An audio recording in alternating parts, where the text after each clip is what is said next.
Today, straight from BlizzCon, I'm going to review the cards that have just been released from the Mean Streets of Gadgetzan. So far, there are 31 cards, and let's get started with a very excited one called Patches the Pirate. Rip Stone Tusk Boar. Well, I mean, it's not strictly better than Stone Tusk Boar, but it is a pirate, which means all that pirate synergy is there. 1 mana 1/1 charge is obviously pretty bad, however, it's like a 0 mana 1/1 charge.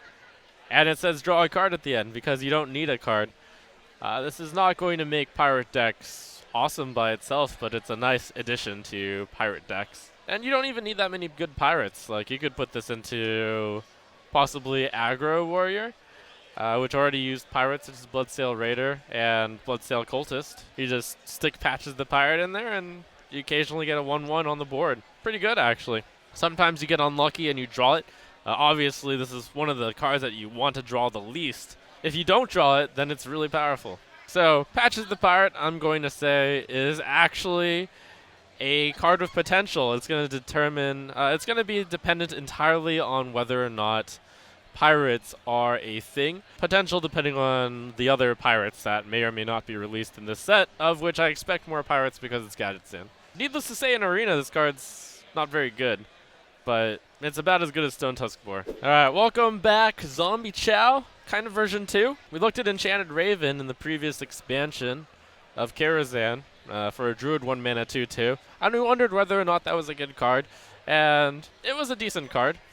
Now it's neutral, but it can only be used in control decks, basically, because it restores health when dying. This is a really good anti-aggro card, like anti-super aggro. You might think, wow, this is better than Chow, but the 2/3 stat line is a lot better than the 2/2. That's why a lot of 2 mana 2/2s don't see play, but 2 mana 2/3s see play. That's because 2/3s defeat 2/1s, of which there may or may not be quite a few. But suffice it to say, this looks like a really good baseline card.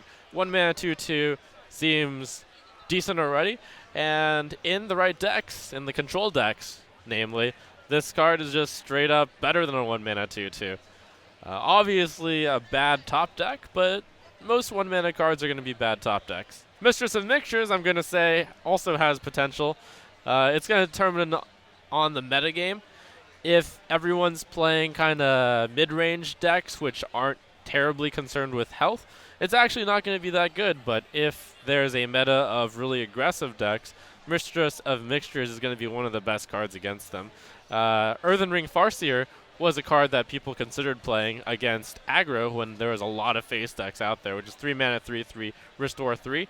Mistress of Mixtures, 1 mana 2/2, restore 4. Incredible. In Arena, 1 mana 2/2 is probably going to be solid enough to be good. Grimestreet Informant is one of the cool new cards with a special mechanic which is going to make deck building very interesting. So it can be put into a hunter deck, a paladin deck, or a warrior deck. Incredible. Grimestreet Informant is very similar to Jeweled Scarab from League of Explorers, with the specialty that discovers exactly a hunter card, a paladin card, and a warrior card. So that is to say, you'll always be presented with exactly one of each. That was clarified in the card reveal. If you're playing hunter, you have access to paladin warrior cards. If you're playing paladin, you have access to hunter warrior cards. If you're playing warrior, you have access to hunter paladin cards. One of the examples given was in Wild. If you're playing a Secret Paladin deck, you can get like an Eagle Horn bow from Hunter. But of course, Secret Paladin in Wild is not going to run Grimestreet Informant. If I wanted to compare this card to Netherspite Historian from the previous set, that's a 2 mana 1/3 which discovers a dragon. Which means that given the much higher stats of that, Grimestreet Informant might unfortunately not have enough stats. So I'm going to rate this a bad card. It's cool, but perhaps the stats are a little too low for it. In Arena, it's going to be about as good as Jeweled Scarab, about as good as Novice Engineer, which isn't that good. Probably a bad card in Arena too. We've got another anti-aggro card with Friendly Bartender. This friendly guy gets you 1 health to your hero every turn, and besides that, it's just a nice vanilla 2 mana 2/3. I'd say that if I hadn't seen the card Mistress of Mixtures already, I would probably be more positive about this card. It fits almost the same exact role as that card. It's a very strong anti-aggro card. They're going to have to deal with it because over time this thing heals for a good amount, but probably just a bit too slow. Restoring 1 health to your hero isn't a big enough threat. If you're up against a control deck, it's just a 2-mana 2/3, which is terrible. So, bad card. In like the most extreme cases where everyone is running super face decks, maybe you see friendly Bartender in conjunction with Mistress of Mixtures to form the ultimate anti-face card, and you'd feel like you were cheating, I'd say, if you were playing 2 copies of friendly Bartender and 2 copies of Mistress of Mixtures against a face deck. But I don't see that as a realistic situation. In Arena, 2-mana 2/3 with slight benefit, it's alright.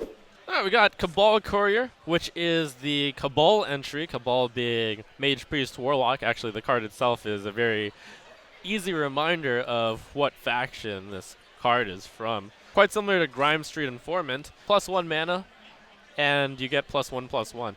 I'd say you could consider this probably about a 3-mana 2/2 draw card, which is better than a 2-mana 1/1 draw card.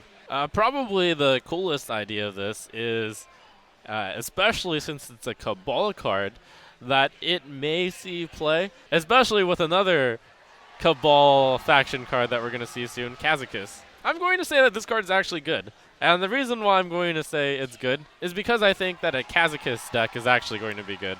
Now remember, Reno Jackson doesn't leave the metagame until the expansion after this one is released, which means we'll have a good 3 months of both Kazakus and Reno Jackson. We'll throw up like Kazakus real fast on the screen so you can see what Kazakus does, and it just seems natural that a Kabal Courier is a good enough card to put into a Kazakus deck. Since I'm going to rate Kazakus good, spoiler, I'm going to rate Kabal Courier good, and it's probably going to be played exactly in the Kazakus deck.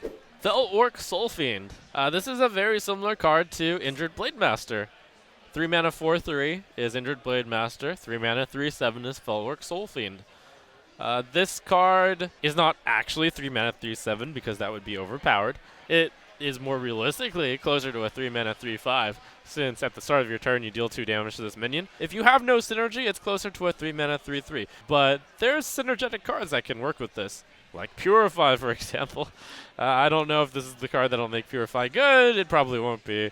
But probably more realistic, it might combine with Injured Blade Master to be in a Resurrect deck, possibly. But it's a very cool design.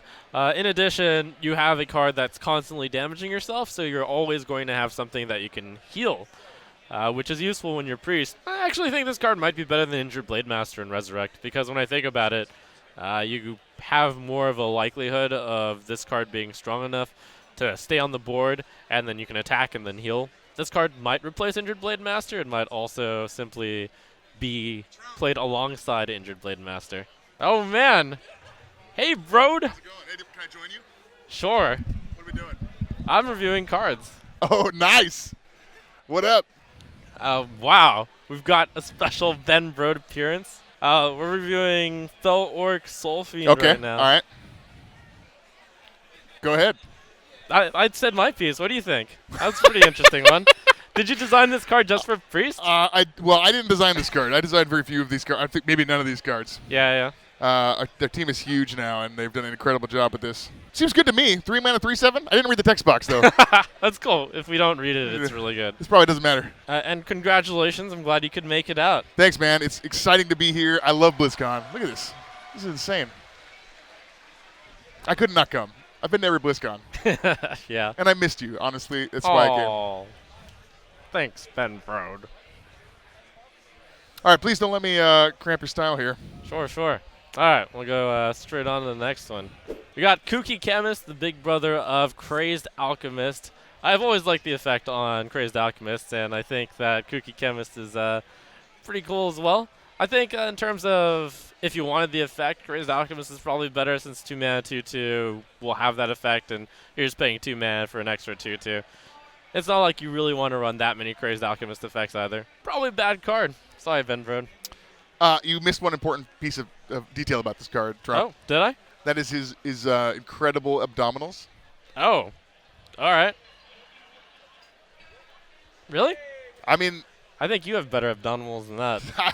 I'm sure you are wrong. Look at this. He's got a great crop top. I mean, come on. He's a little kooky, but when you got a bod like that, you just got to show it off. So I would up the rating. Okay. In Arena, probably 4 mana 4/4 is better stat line than 2 mana 2/2. So I'll give it that. And in Arena, this will probably be slightly better than Crazed Alchemist. All right, we got the big one coming up. It's a good thing that we have a Broad here. We'll probably shine some light on how this works. There's actually not that much information out. I mean, there's scattered information since this is just right after BlizzCon. Yep. But from what I understand, you get presented. Well, first of all, you have to have your deck have no duplicates, and then you create a custom spell, which is a really cool effect. There are 6 possible choices. Is that right? No, there's a lot more than that. Really? Okay. Well, I mean, there's 3. First of all, you're choosing between a 1, 5, and 10. Yes. And then there are 6 kind of ingredients that you put. No, there's a ton of. There's like 9 different ingredients. There's 9 ingredients. Wow. And the scale. So the cheapest ingredient will go. You know, the example we used in the panel this morning.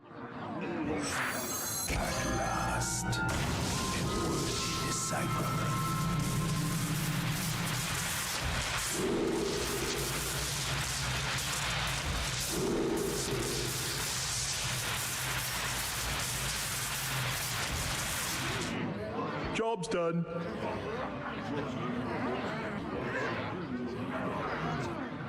Draw 1 card, draw 2 cards, draw 3 cards. Yeah. And so that's for the 1-cost spell, the 2-cost spell, or the 3-cost spell. Okay. And there's 9 of them. I believe almost all of them have a 1, 5, and 10-cost version of them. So overall, there's like 120-something different configurations of potions you can make depending on cost and first ingredient and second ingredient. Cool. Do you know what they do? I know that there's draw 1, 2, 3. There's like an AoE. Yep. There's summon a bunch of minions that have died, like Resurrect is one of them. There's a polymorph one. Summon a minion, summon a demon. There's a polymorph. There's summon a demon, yeah. There's deal damage to something. Yep. There's gain armor. Yep. I've forgotten the rest. You'll have to see. There's a bunch, though. And in general, they're much higher value than like a normal 1-cost spell would be, right? What you get for 1 mana. For Kazakus, it'll be like an example is, I think, deal 3 damage, gain 4 armor or something. Yeah, for 1 mana. Right, yeah. And I saw actually the example on 10 mana how it was deal 6 damage to everything, and then you draw 3 cards off Seems of good. it Yeah. or something.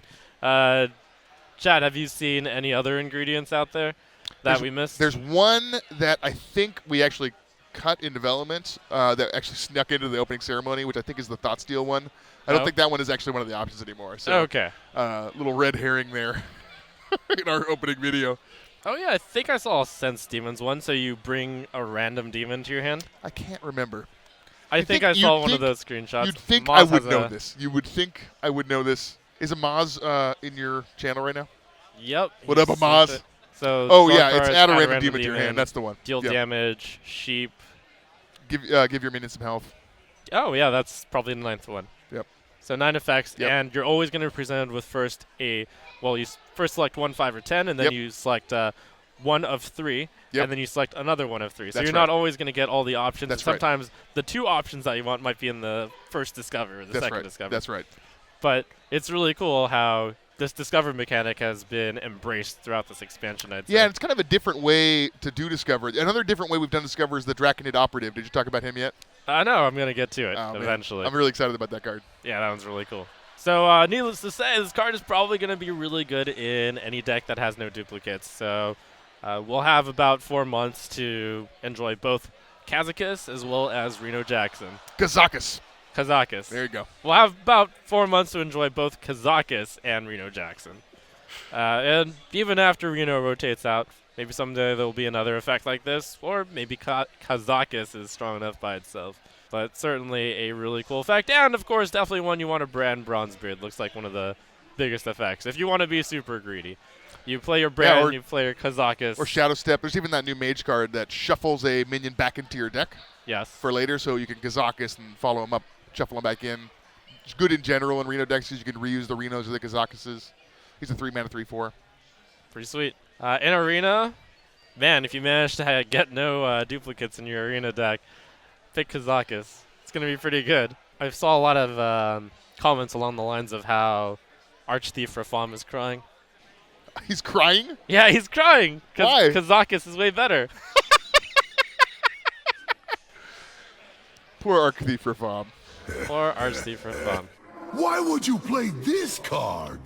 All right, along the lines of anti-aggro cards, we have second-rate Bruiser, which is actually quite a good anti-aggro card, since it's a 3-mana 4/5 with Taunt. If your opponent has 3 minions, and usually if they're a face or aggro deck, they'll have that. It's good value. I thought you might like it for that reason. Yeah. I mean, it's hard to say which anti-aggro card you put into your deck if you actually have an aggro metagame. Do you put in the second-rate Bruiser? Do you put in the friendly Bartender? Or do you put in Mistress of Mixtures? What do you think, bro? All three, bro. All three. Make them cry. Yeah, I'm excited we have some obvious cards that are just, you know what, I'm tired of losing to this type of deck.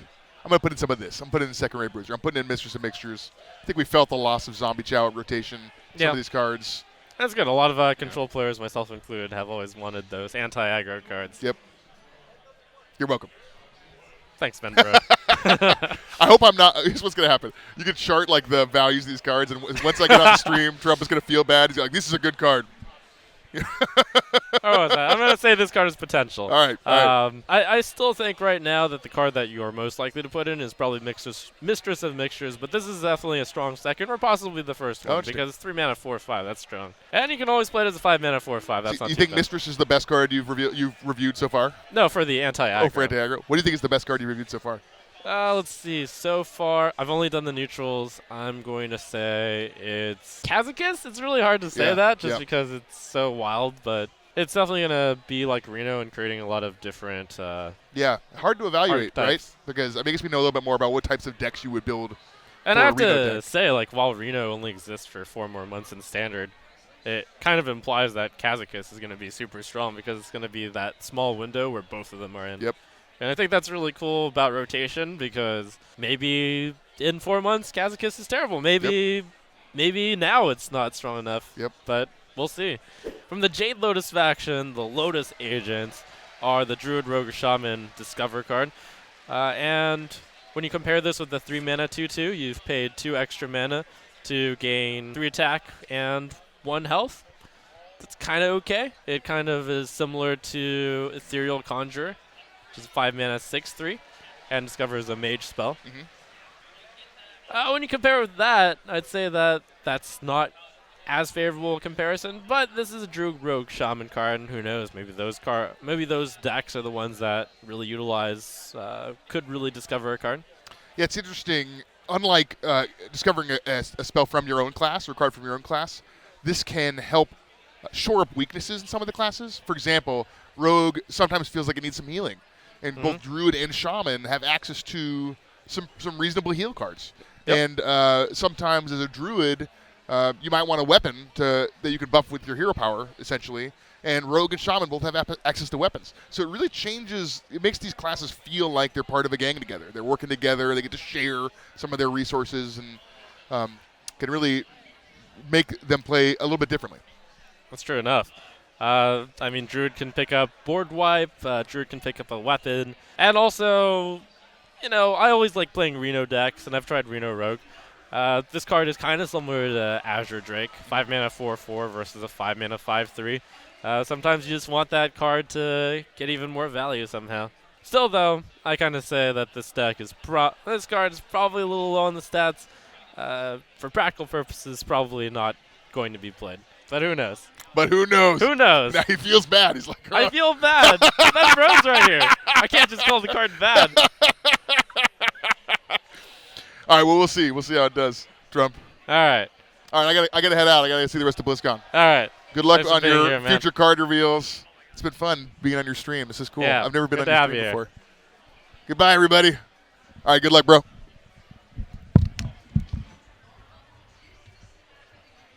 Good luck, Trump. Yeah, great having you on.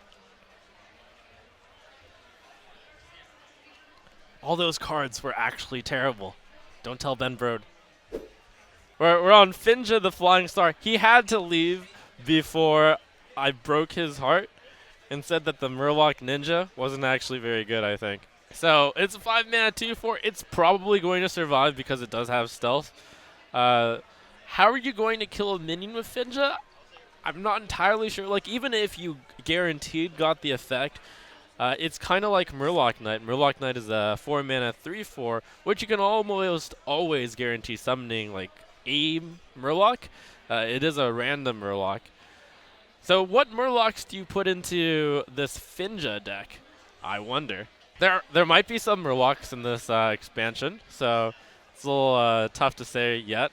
Just War Leader Bluegill. Well, even if you put Finja the Flying Star into the current Murloc Paladin, and you get like, suppose you get the dream of you attack and you kill a minion with it, and you summon a War Leader and a Bluegill Warrior, is that really even that good? In the future, you're going to Anyfin, and you possibly get Finja, which is actually harmful to your win objective. I think it's going to depend based off of the other Murlocs that may get revealed now, or possibly even in the future over the next year, but I mean, it's still really, really difficult to use. This card is probably bad. It's bad currently from what we know. It's probably going to be bad in the future, but who knows, it's certainly a fun card. It's a buff to Murloc Knight, that's actually true. Needless to say, in Arena, this card is terrible. And we've got Wind Up Burglebot, one of the few mechs released probably in this expansion, I'm going to guess. 6 mana, 5/5. It's got the Boogie Monster effect. Whenever it attacks a minion and actually survives, doesn't even have to kill it, it draws a card. Wow. So it's a 6 mana, 5/5, and it doesn't actually do anything immediately. Unfortunately, it doesn't even burgle. It just draws a card. Anyways, I think it's fair to call this a wind-up Dustbot. Why is it a 5/5? Actually, I'm not sure if it would see play even as a 6 mana, 6/7. But anyways, I think this card has too few stats for the effect, which is slow. So, currently bad in Arena. It's definitely bad because 6 mana, 5/5 stats matter so much. And the final neutral card we have from these initial cards is the Big Time Racketeer. I actually think this card probably represents me the most in the world of Hearthstone. Big Time Racketeer is also oozing with flavor. The battle cry is summon a 6/6 ogre, but the ogre's name is the little friend, and when Big Time Racketeer comes into play, I think his voice line is something along the lines of, "Here, let me show you my little friend," or "Say hello to my little friend," I believe it is. And then the little friend appears. This is a really big battle cry effect, so it's not as obviously bad as just it's not enough stats. Plus, if you technically add on the stats with each other, it's better than Boulder Fist Ogre. So at a baseline, it's at least better than a vanilla card. But where it gets really good value is when you play Brand Bronzebeard with it. Then Brand Bronzebeard is also a Big Time Racketeer then. You can also get value from evolving this stuff. You evolve the 1/1, actually, and then you get like a 7 cost. A lot of potential value to be had here.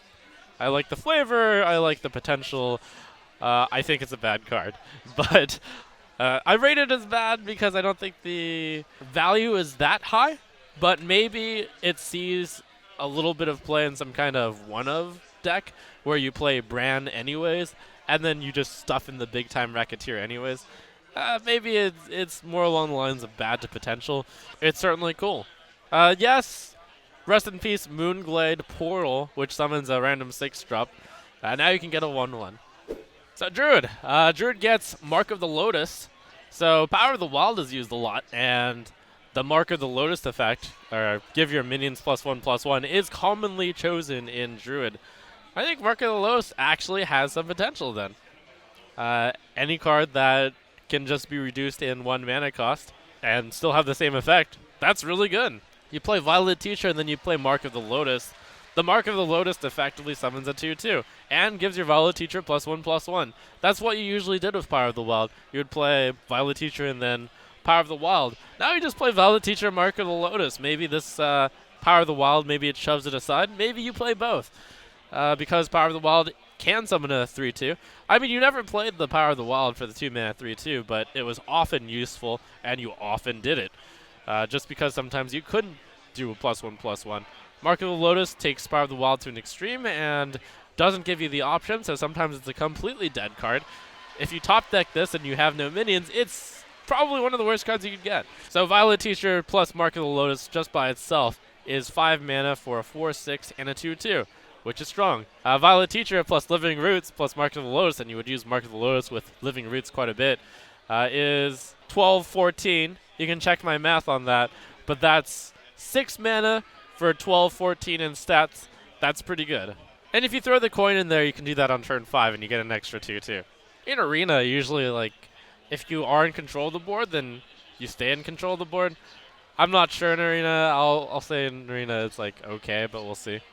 Pilfered Power is a card with a lot of potential, but I'm not saying it has potential.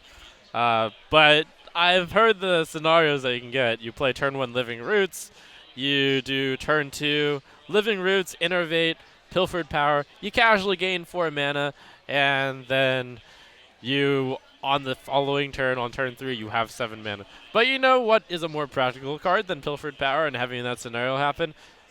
Just play Astral Communion, and Astral Communion was terrible.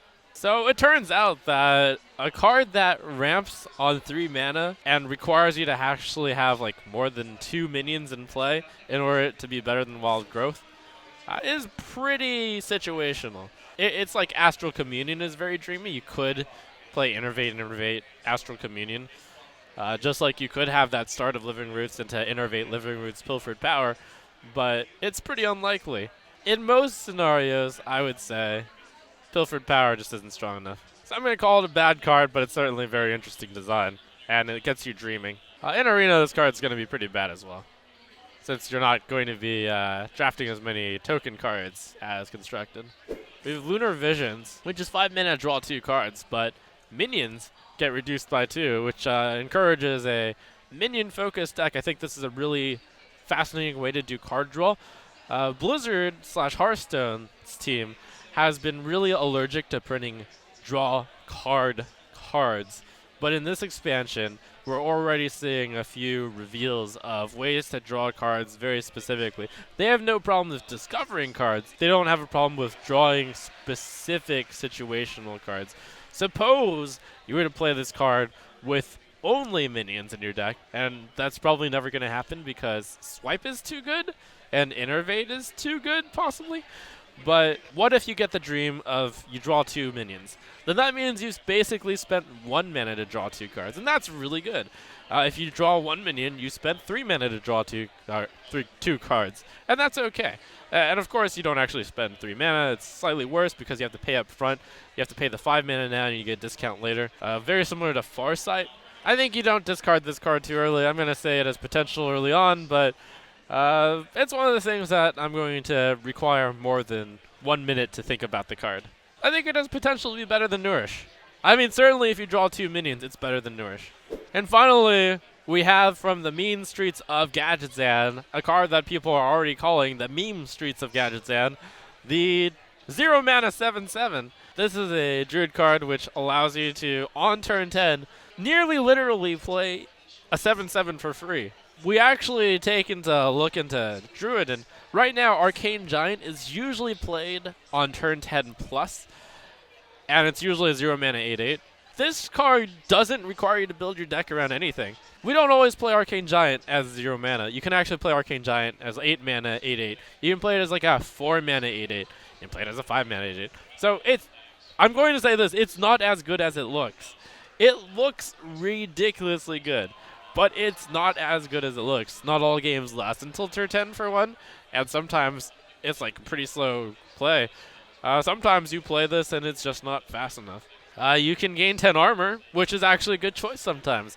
It'll be a legitimate choice because you're on turn 10, you're up against an aggressive deck, you need some life gain, you choose the 10 armor. This is a pretty good combination with Aviana. You play Aviana and then you play the Kun, and then you have 10 mana, and then you play your 10 other minions which you're somehow holding in your 12 card hand. So that's the dream, but it's pretty unlikely. I mean, if you want to do that, why not just play your Emperor Thorsan, and then you play Aviana and then your extra card. Anyways, I'm quite certain that a card like this would have been thoroughly tested by Blizzard's testing team. I'm going to say this isn't as good as it looks, but I actually think it looks pretty amazing. And it will probably see play in a late game Druid, so it's a pretty good card. From the Hunters, we have a awesome weapon. It's a Piranha launcher. The art director was really impressed by the Piranha launcher. Like, think about the flavor. It's awesome. You're launching piranhas at people. Now, before we dismiss the card because it's a 5 mana 2/4 weapon, that's not that much beneath the Assassin's Blade, which people didn't really laugh at that much. Each time you use the attack, you're spawning a 1/1, which is basically +1 attack value. if you get enough turns, this card is a 5 mana 4/4, and you deal 8 damage. That's pretty good, right? But the main problem is getting that many turns. It does feel extremely slow. The turn you play it, you've played 5 mana to deal 2 damage and summon a 1/1. Very, very slow card. Probably far too slow.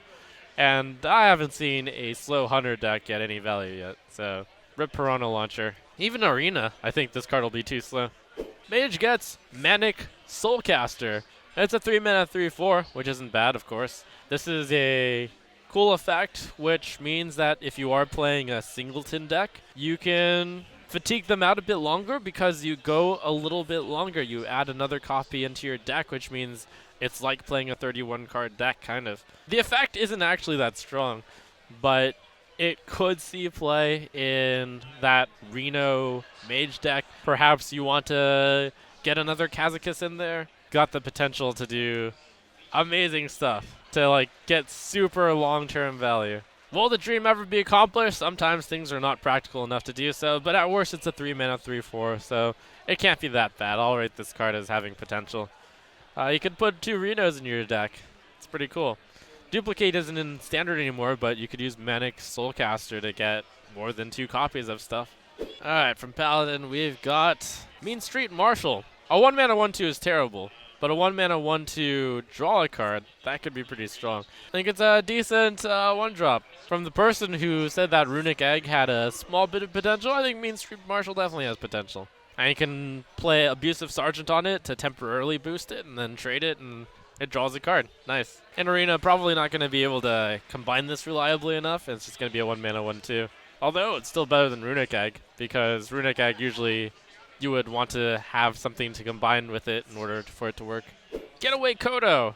A cool secret which makes it so that when your minion dies, it just goes back in your hand. It's kind of similar to Duplicate, actually. Except instead of getting 2 copies, you get just 1 copy. Now, before you guys groan about Secret Paladin, it turns out that because of the way that Noble Sacrifice works, it's not that crazy to have Getaway Kodo get pulled with your Secret Paladin in Wild, because you're just getting your 1 mana 2/1 back. Where there's quite a lot of potential, though, is that you play the Getaway Kodo in a very similar way that you set up Duplicate. You play a really good minion, and then you play Getaway Kodo. It's a lot easier than Mage to set up because it just costs you 1 extra mana. So instead of playing your Tyrion on 8, you can play a Tyrion on 9 with Getaway Kodo. They have to get through it. That's pretty tough. Duplicate did see play in these grindy decks, and Getaway Kodo might start a kind of grindy type of Paladin. Mid-range Paladin was almost always like that. Wickerflame Burnbristle, the Paladin legendary from this set. It's just a 3 mana 2/2 Divine Shield Taunt. So you kind of looked at this and you're like, Shielded Mini Ball is 2 mana 2/2 Divine Shield. But this card, it's got quite a lot of potential, I think. It's pretty good. You're always getting, well, you don't always get the 4 health, but you almost always get the 4 health from this card dealing 4 damage when your opponent's minions attack into it. And then your opponent will usually have to use like a 1 attack minion to break the Divine Shield, or a 1 attack, 1 damage thing. And then they have to use 2 damage at least to kill the thing. So therefore, that would mean it's worth at least 7 health. So even at its baseline, it's like a 3 mana, deal 2 damage, gain 7 health. Which is fantastic. It's probably better than Mistress of Mixtures in that regard, in terms of an anti-aggro card. And that's without even mentioning the fact that you can buff it, and Paladin is kind of the buff class. You put a Blessing of Kings on it, you start gaining 6 a turn, it becomes a Tyrion. Incredible. I think this card is actually really good. Here's an example of Blizzard Hearthstone being cool with card draw if it's really specific. This is your opportunity to play a 1-cost deck. Drawing 3 for 3 mana is really good. You usually don't want to draw 1 mana cards in the late game, but with this card, you can actually make sure you thin out your deck out of all those 1-drops. You play this card, and you're guaranteed not to get any like really terrible cards later on, since they're out of your deck. It doesn't even have to be in an aggro deck. You put Mistress of Mixtures, Meanstreet Marshal, and maybe 1 other 1 mana card, and you play small-time recruits. Could work out. When you have a card that says 3 mana, draw 3 cards, you find some way of trying to make it work. Shifter Xeris is a really cool way of getting it. Small-time recruits might make Shifter Xeris work. The dream. And of course, good one-drop minions include Argent Squire as well. If you wanted to play this in a control deck, you'd want to justify minions that had more of a utility effect, such as Xeris, and such as Abusive Sergeant, such as Runic Egg? Question mark? But I probably should say hi to this girl, right? All right, we're going to surprise her. Let's see. This time I've got the camera in the right spot, right? I think if I point this way, it's that direction. Boo!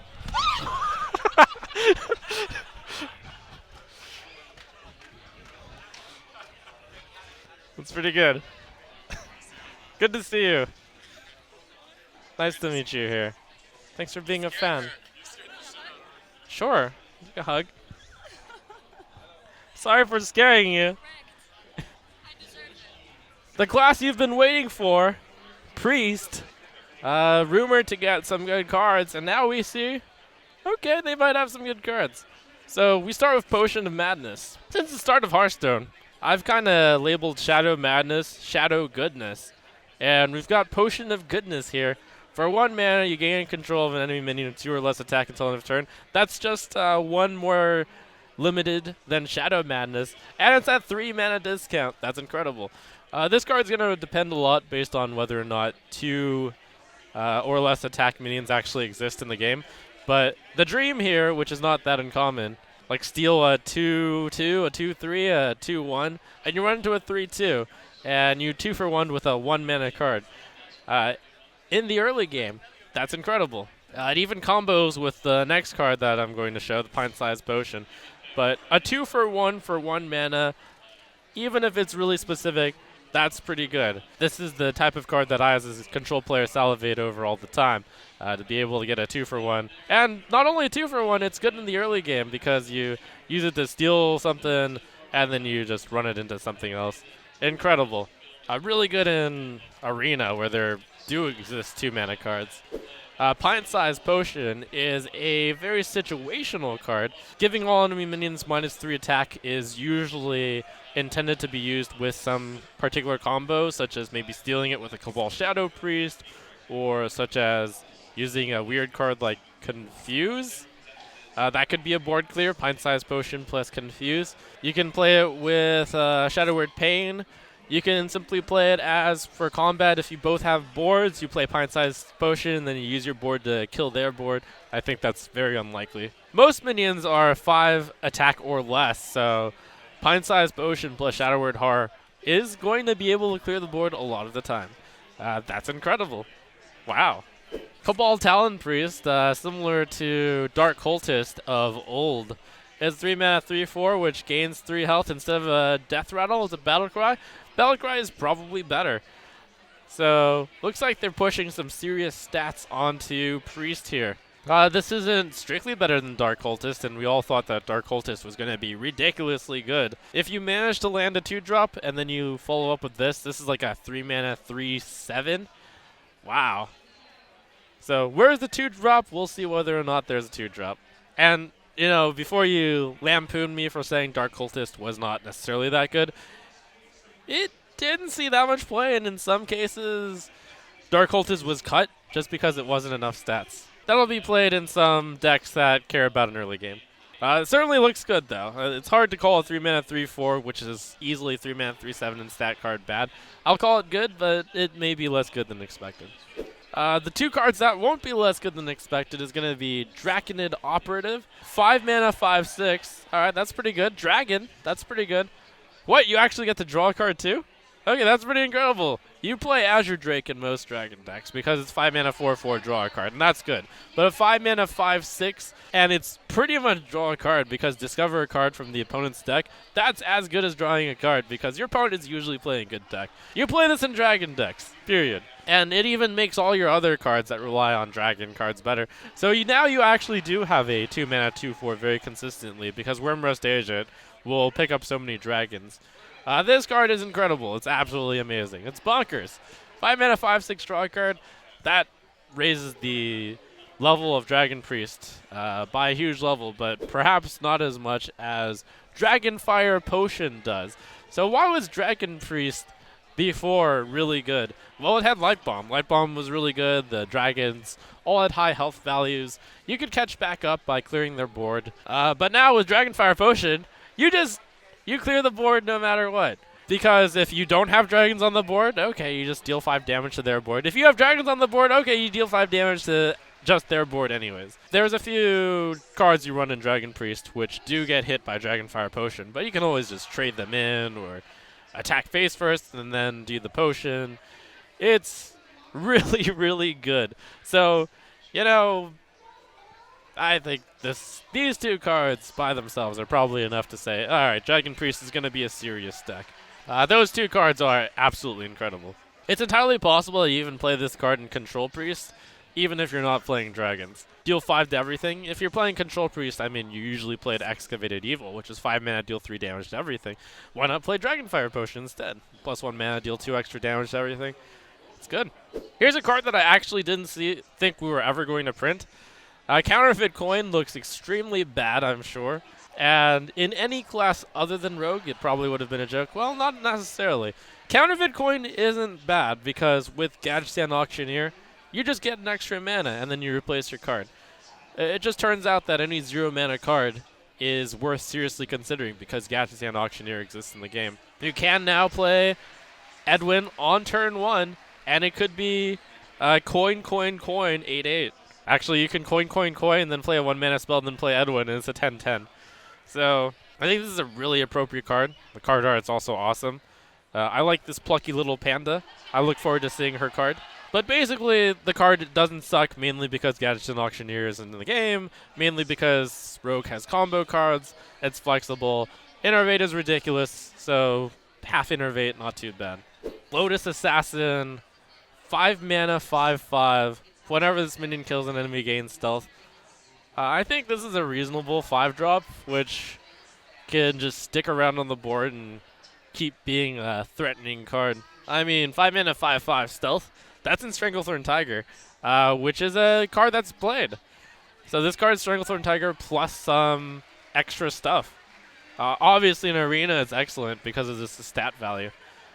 You play this 5 mana 5/5, you kill a Yeti, and then it becomes a 5/1, and then even a stealth 5/1 is very powerful because not all the classes can deal 1 damage with stealth card. I think ultimately in Constructed, I don't really see a mid-range Rogue deck. And is this card even enough value to catch up Rogue in the mid-game?